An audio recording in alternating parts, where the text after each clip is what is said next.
High guys, ಎಲ್ಲರಿಗೂ ನಮಸ್ಕಾರಗಳು. Welcome back to Sagar stories. ಮತ್ತೊಂದು ಪಿಕ್ ಆಗಿದೆ ನಮ್ಮ RCBಗೆ play number 3 in this action.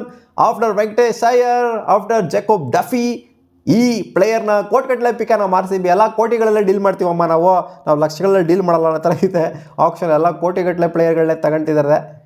ಲಕ್ಷಗಟ್ಟಲೆ ಇದ್ರೂ ಕೂಡ ಕೋಟಿಗಟ್ಟಲೆ ಹೋಗ್ತಾ ಇದೆ ಪ್ಲೇಯರ್ಸ್ಗಳು. ಸೊ ಈ ಅನ್ಕ್ಯಾಪ್ ಪ್ಲೇಯರು ಈ ಮಟ್ಟಿಗೆ ಹೋಗ್ತಾರೆ ಅಂತ ನಾನು ಅಂದ್ಕೊಂಡಿರಲಿಲ್ಲ. 5.20 ಕೋಟಿಗೆ ನಮ್ಮ RCB ತಗೊಂಡಿದೆ. ಏನು ಬಿಡೋಗರೋ, 5.20 ಕೋಟಿ ತಾನೇ. ನೋಡಿ, CSKನ ಇಬ್ಬರು ಪ್ಲೇಯರ್ಸ್ನ 14 ಕೋಟಿ ಕೊಟ್ಬಿಟ್ಟು ತಗೊಂಡಿಲ್ವಾ? 30 ಆಲ್ಮೋಸ್ಟ್ ಕ್ಲೋಸ್ ಟು 29 ಕೋಟಿ ಅವ್ರಿಗೆ ಕೊಟ್ಟಿಲ್ವ, ಇಬ್ಬರಿಗೆ ಕೊಟ್ಟಿಲ್ವಾ? ನಮ್ಮ RCB ಬೆಟ್ರ್ ಬಿಡೋಗರೋ, ಒಂದು 5 ಕೋಟಿ ತಾನೇ ಹೋದ್ರು ಹೋಗ್ಲಿ ಅಂತ ಹೇಳ್ಬೋದು. ಬಟ್ ಈ SRH ನನ್ನ ಮಕ್ಕಳಿಂದನೇ ಆಗ್ತಾ ಇರೋದೆಲ್ಲ ಅಲ್ಲಿ. ಪಾಪ CSK ಅವ್ರದ್ದು ಪರ್ಸ್ನ ಕರಗಿಸಿದೆ SRH ಅವರೇ ಹೋಗ್ಬಿಟ್ಟಲ್ಲಿ. ಅವ್ರು ಅಷ್ಟು ಅಮೌಂಟ್ಗೆ ಹೋಗ್ತಾ ಇರಲಿಲ್ಲ.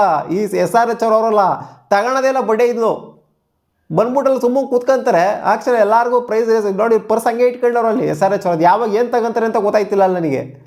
ಎಲ್ಲರೂ ತಗೊಂತವ್ರು, ಇವ್ರು ಮಾತ್ರ ಎಲ್ಲರದ್ದು ಪ್ರೈಸ್ನ ಜಾಸ್ತಿ ಮಾಡಿ ಕರೆಕ್ಸಕ್ಕೆ ಟ್ರೈ ಮಾಡ್ತಾವ್ರಲ್ಲಿ.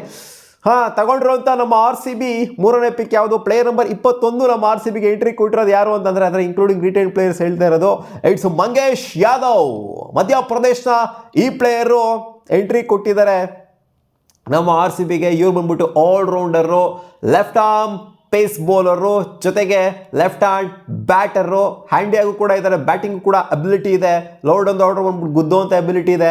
ಜೊತೆಗೆ ಇವರು ಬಂದ್ಬಿಟ್ಟು ನಾನು ಹೇಳಿದ್ದೆ ನಿಮಗೆ, ಲೆಫ್ಟ್ ಹ್ಯಾಂಡ್ ಪೇಸರ್ನಂತೂ RCB ಖಂಡಿತ ಟಾರ್ಗೆಟ್ ಮಾಡುತ್ತೆ ಅಂತ. ಯಾಕಂದರೆ ಯಶ್ ದಯಾಳ್ನ ಆಬ್ಸೆನ್ಸ್ ಆದರೂ ಆಗ್ಬೋದು, ಹೇಳೋಕ್ಕಾಗೋದಿಲ್ಲ ಈ ಸೀಸನು. ಜೊತೆಗೆ ಅವ್ರಿಗೆ ಒಂದು ಸ್ವಲ್ಪ ಬ್ಯಾಕಪ್ಪು ಕೊಡಬೇಕು ಅಂತಂದರೆ ಲೆಫ್ಟ್ ಹ್ಯಾಂಡ್ನ ಪೇಸರ್ನ ಅಗತ್ಯತೆ ಇದೆ ಅಂತ ಹೇಳಿದ್ದೆ. ಸೊ ಅದಕ್ಕೋಸ್ಕರ ನಾನು ಹೇಳಿದ್ದಕ್ಕೋಸ್ಕರ ಅಲ್ಲ, RCB ಆ ಲಿಸ್ಟಲ್ಲಿ ಈ ಒಂದು ಥರ ಪ್ಲೇಯರ್ ತೊಗೊಬೇಕು ಅನ್ನೋದಿತ್ತು.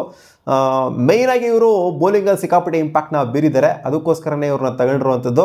ಸೊ ಇವರು ಮಧ್ಯಪ್ರದೇಶ್ ಪ್ರೀಮಿಯರ್ ಲೀಗಲ್ಲಿ 2025 ಪ್ರೀಮಿಯರ್ ಲೀಗಲ್ಲಿ ಇವರು 14 ವಿಕೆಟ್ನ ಎತ್ತಿದ್ದಾರೆ. ಜಸ್ಟ್ 6 ಗೇಮಲ್ಲಿ 14 ವಿಕೆಟ್ನ ಎತ್ತಿದ್ದಾರೆ ಮಧ್ಯಪ್ರದೇಶ್ ಪ್ರೀಮಿಯರ್ ಲೀಗಲ್ಲಿ. ಸೊ ಇದು ಸಿಕ್ಕಾಪಟ್ಟೆ ಮ್ಯಾಟರ್ ಆಗಿದೆ.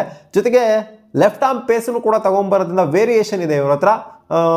ಆದ್ದರಿಂದ RCB ಮಂಗೇಶ್ ಯಾದವ್ನ ಬಾರಮ್ಮ ಅಂತ ಹೇಳ್ಕೊಂಡಿರೋದು.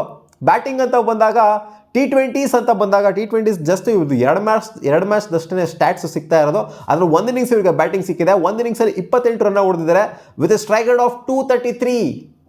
ಒಂದು ಇನ್ನಿಂಗ್ಸಲ್ಲಿ 233 ಸ್ಟ್ರೈಕ್ ರೇಟಲ್ಲಿ ಇವರು ಆಡಿರುವಂಥದ್ದು. 4 4ನ 1 6ನ ಒಂದೇ ಇನ್ನಿಂಗ್ಸಲ್ಲಿ ಹೊಡೆದಿದ್ದಾರೆ.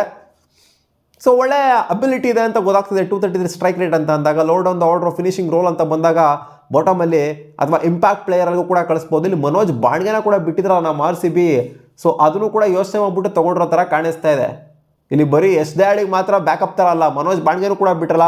ಹಂಗೂ ಆಗುತ್ತೆ, ಹಿಂಗೂ ಆಗುತ್ತೆ, ಹೆಂಗೂ ಆಗುತ್ತೆ ಅಂತ ಈ ಪ್ಲೇಯರ್ನ ತೊಗೊಂಡಿರೋ ಥರ ಕಾಣಿಸ್ತಾ ಇದೆ. ಆ್ಯಂಡ್ ಸನ್ರೈಸ್ ಹೈದರಾಬಾದ್ ಕೂಡ ಕಾಂಪಿಟೇಷನಿಗೆ ಬಂದಿದ್ರು. ಅವರು ಕೂಡ ಏನೇನು ತೊಗೊಳಕ್ಕೆ ಬಂದಿದ್ರು, ಏನು ಸುಮ್ಮನೆ ಅಲ್ಲಿ ಪ್ರೈಸ್ನ ಜಾಸ್ತಿ ಮಾಡಬೇಕು ಅಂತ ಏನು ಬಂದಿರಲಿಲ್ಲ. ಯಾಕಂದರೆ ಅವ್ರದ್ದು ಸುಮ್ಮನೆ ಓದ್ತಾ ಹೊಡ್ಕೊಂಡು ಕೂತ್ಕೊಂಡವರಲ್ಲಿ ಅವರು ತೊಗೊಬೇಕು ಅಂತಲೇ ಬಂದಿದ್ದು. ಇನ್ನೂ ಬೇಕಾದ್ರೆ CSK ಅವ್ರದ್ದು ಸುಮ್ಮನೆ ರೇಸ್ ಮಾಡಿದ್ರು ಅಂತ ಹೇಳ್ಬೋದು. ಬಟ್ ಇವ್ರ ವಿಚಾರದಲ್ಲಿ ತೊಗೊಬೇಕು ಅಂತಲೇ ಬಂದಿದ್ದು. ಬಟ್ ಏನಕ್ಕೂ ಗೊತ್ತಿಲ್ಲ, ನಮ್ಮ RCB ಕಮ್ಮಿನೇ ಇತ್ತು ಪರ್ಸ್ ವ್ಯಾಲ್ಯೂ ಅವ್ರಿಗೆ ಕಂಪೇರ್ ಮಾಡ್ತು ಅಂದರೆ. ಇವ್ರು ನೋಡ್ತಂದ್ರೆ ಎಲ್ಲದಕ್ಕೂ ಸುಮ್ಮನೆ ಕೂತ್ಕೊಂತಾರಲ್ಲ, ಇವರು ಏನು ಲೆಕ್ಕಾಚಾರನೇ ಅರ್ಥ ಆಗ್ತಿಲ್ವಲ್ಲ ಸನ್ರೈಸ್ ಹೈದರಾಬಾದ್ನಿಗೆ. RCB ನೋಡಿ ಬರೀ ಕೋಟಿಗಳೆಲ್ಲ ಡೀಲ್ ಮಾಡ್ತಿದ್ದು. ಇದ್ದಿದ್ದು 16 ಕೋಟಿ ಚಿಲ್ಲರೆ ಪೋಸ್ಟ್ ವ್ಯಾಲ್ಯೂ, 3 ಜನನ ಕೋಟಿಗಳೆಲ್ಲ ಡೀಲ್ ಮಾಡಿದೆ. ಇಲ್ಲಿರುವಂಥದ್ದು ಲಿಮಿಟೆಡ್ ಪೋಸ್ಟ್ ವ್ಯಾಲ್ಯೂ.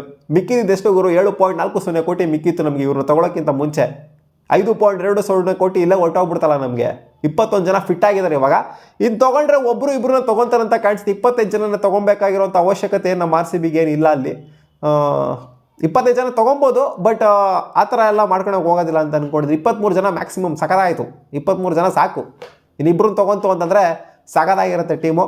ನೋಡೋಣ ಯಾರನ್ನ ತೊಗೊತಾರೆ ಅಂತ. ಒಟ್ಟಲ್ಲಿ ಅದೇ ಮನೋಜ್ ಬಾಣ್ಗೆನ ಬಿಟ್ಟಲ್ಲ, ಜೊತೆಗೆ ಯಶ್ ದಯಾಳಿಗೂ ಕೂಡ ಒಂದು ಸ್ವಲ್ಪ ಬ್ಯಾಕಿಂಗ್ ಇರಲಿ ಅಂತ ಈ ಲೆಫ್ಟ್ ಆರ್ಮ್ ಪೇಸರ್ನ ತೊಗೊಂಡಿರೋ ಥರ ಕಾಣಿಸ್ತಾ ಇದೆ. ಅಂದರೆ ಪೇಸ್ ಆಲ್ರೌಂಡ್ರನ್ನ ತೊಗೊಂಡಿರೋ ಥರ ಕಾಣಿಸ್ತಾ ಇದೆ. ನೋಡೋಣ ಅದು ಹಿಂಗೆ ಆಡ್ತಾರೆ ಮಂಗೇಶ್ ಯಾದವ್ ಅಂತ ನಮ್ಮ RCBಗೆ. ಇನ್ ಕೇಸ್ ಅವಕಾಶ ಏನಾದ್ರು ಸಿಕ್ತು ಅಂತಂದರೆ ಇಂಪ್ಯಾಕ್ಟ್ ಪ್ಲೇಯರಾಗಿ ಪ್ರಾಬ್ಲಿ ಯೂಸ್ ಮಾಡುವಂಥ ಸಾಧ್ಯತೆಯೂ ಕೂಡ ಇರುತ್ತೆ ಈ ಆಲ್ರೌಂಡ್ರನ್ನ. ಮತ್ತೆ ಸಿಗೋಣ ಮುಂದಿನ ವಿಡಿಯೋದಲ್ಲಿ ಗಾಯ್ಸ್. ಕಾಮೆಂಟ್ ಸೆಕ್ಷನ್ ಹಾಕಿ, ಮಂಗೇಶ್ ಯಾದವ್ ನಮ್ಮ RCBಗೆ ಮಂಗಳಾರತಿ ಮಾಡ್ತಾರಾ ಅಥವಾ ಮಂಗ್ ಮಾಡ್ತಾರಾ ಅಂತ. ಸಿಗೋಣ ಮುಂದಿನ ವಿಡಿಯೋದಲ್ಲಿ.